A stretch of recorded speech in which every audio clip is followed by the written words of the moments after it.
Hi friends, welcome to your channel talks of తన్. ఈరోజు మీకోసం మా అత్తగారి రుచుల్లో స్పెషల్గా చేసుకునే గోంగూర రొయ్యల కర్రీ ఎలా చేసుకోవాలో చూపిస్తాను. నేను ఇక్కడ 20 to 25 పచ్చిమిరపకాయలు తీసుకున్నానండి. ఒక గోంగూర కట్ట కూడా నీట్గా కడిగి ఆకులు కోసి ఇలా పెట్టుకున్నాను. ఆ తర్వాత స్టవ్ ఆన్ చేసి ఒక కడాయిలో గోంగూర, పచ్చిమిరకాయలు అండ్ హాఫ్ గ్లాస్ వాటర్ పోసి కొంచెం సేపు మీడియం ఫ్లేమ్లో మగ్గనివ్వాలి. ఈలోపు మనం రొయ్యలు ప్రిపేర్ చేసుకుందాం. 1 టమాటో, 3 గ్రీన్ చిల్లీస్, 1 ఆనియన్స్ ఇలా స్లైసెస్గా కట్ చేసుకోవాలి. ఆ తర్వాత హాఫ్ కేజీ రొయ్యలు తీసుకున్నాను. అందులోకి మనం కట్ చేసుకున్న వెజిటేబుల్స్ అన్నీ వేసి 2 స్పూన్స్ కల్లుప్పు, 1 స్పూన్ పసుపు, హాఫ్ స్పూన్ మెంతులు అండ్ 2.5 స్పూన్స్ కారం, 2 స్పూన్స్ ఆయిల్ వేసి బాగా కలుపుకోవాలి.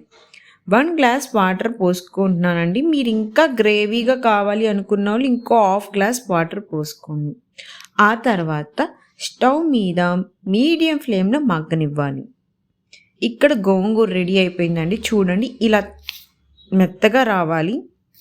ఆ తర్వాత నేను ఇక్కడ రోట్లోని దంచుతున్నానండి. అత్తగారి స్పెషల్లో రోట్లో చేస్తే టేస్ట్ బాగుంటుంది. గోంగూర రొయ్యలు రోట్లోని ఇలా కొంచెం ఫస్ట్ పచ్చిమిరకాయలు వేసి చిన్నగా దంచుకుంటూ ఆ తర్వాత గోంగూర వేసి 1 స్పూన్ సాల్ట్ వేస్తున్నాను. మీరు ఇంకా సాల్ట్ చూసుకొని సరిపోయిందో లేదో వేసుకోండి. ఇలా మెత్తగా పేస్ట్లా అయిందండి. ఇప్పుడు గోంగూర రెడీ అయిపోయింది. రొయ్యల కర్రీ కూడా రెడీ అయిపోయింది. ఇక్కడ ఇలా ఉడికిన తర్వాత స్టవ్ ఆఫ్ చేసేయాలి. ఇప్పుడు గోంగూర రుచుల్లో ఏదైనా కానీ తాలింపు వల్లే ఉంటుందండి టేస్ట్. తాలింపు కోసం ఒక కడాయి తీసుకొని హాఫ్ స్పూన్ మెంతులు, 4 ఎండుమిర్చీస్ అండ్ 4 చిన్నులపాయలు, 1 స్పూన్ తాలింపు గింజలు, కరివేపాకు వేసి కొంచెం సేపు ఫ్రై అయ్యాక గోంగూర వేయాలి. గోంగూర 5 మినిట్స్ ఉడికించాక తర్వాత రొయ్యలు వేసి ఇంకో 5 మినిట్స్ మీడియం ఫ్లేమ్లో కానీ మగ్గనిస్తే గోంగూర రొయ్యల కర్రీ అయిపోయిందండి. ఈ వీడియో మీకు నచ్చినట్లయితే ప్లీజ్ కామెంట్ అండ్ లైక్.